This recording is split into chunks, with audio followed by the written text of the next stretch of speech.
আজকাল মানুষ মুখরোচক খাবার খেতে ভীষণ ভালোবাসে। তাই আজকে আপনাদের সাথে দুর্দান্ত একটা মুখরোচক রেসিপি শেয়ার করব। এটা বানানো ভীষণ সহজ আর খেতে অত্যন্ত টেস্টি। তো চলুন ভিডিওটি শুরু করি। এই দেখুন, এখানে চিকেন কিমা নিয়েছি।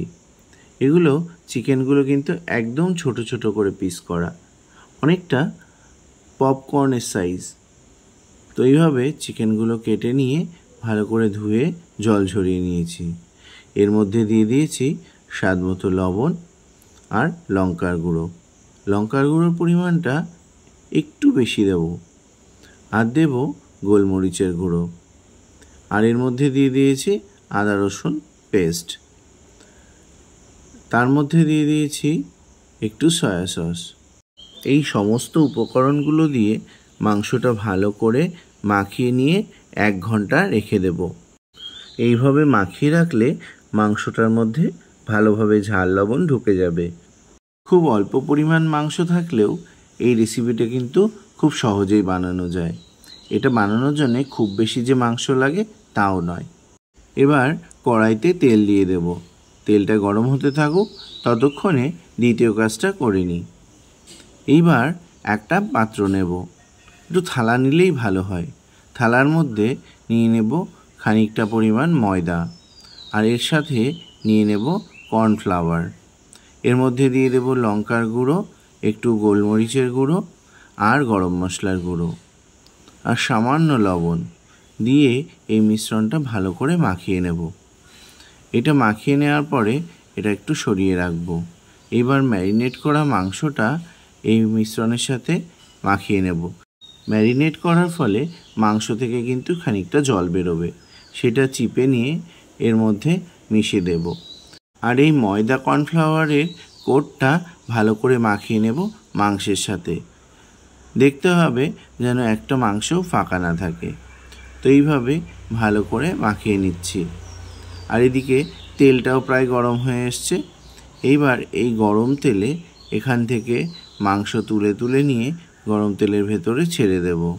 এই দেখুন, ঠিক এইভাবে ছেড়ে দিতে হবে, কোনো রকম ঝামেলা কিন্তু নেই। এইভাবে দিয়ে প্রথমে আমি হাফ ফ্রাই করে নেব।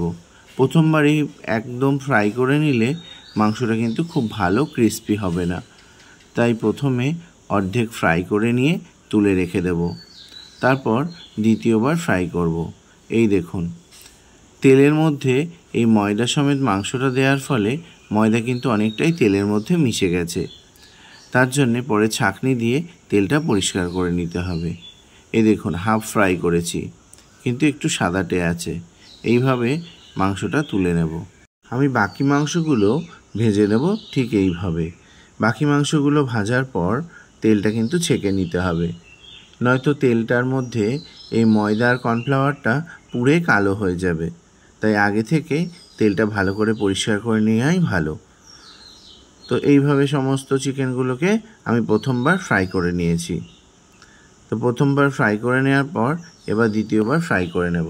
দ্বিতীয়বার যেই আমি ফ্রাই করব, চিকেনটা কিন্তু এত মচমচে হবে কি বলবো।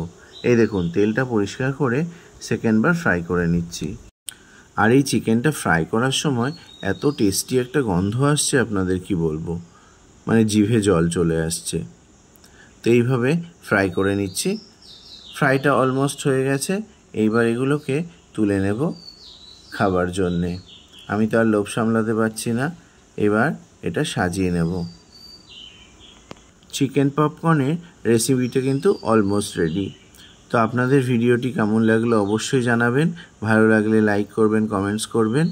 আর আপনারা কিন্তু অবশ্যই বাড়িতে বানাবেন। আর কেমন হয়েছে পরবর্তী ভিডিওতে কমেন্টসে জানাবেন। এবার একটু টেস্ট করে দেখে নিচ্ছি পপকর্ন চিকেনটা কেমন হয়েছে। আশা করি ভালোই হবে। অসাধারণ। আপনারাও দেরি না করে ঝটপট বানিয়ে ফেলুন পপকর্ন চিকেন।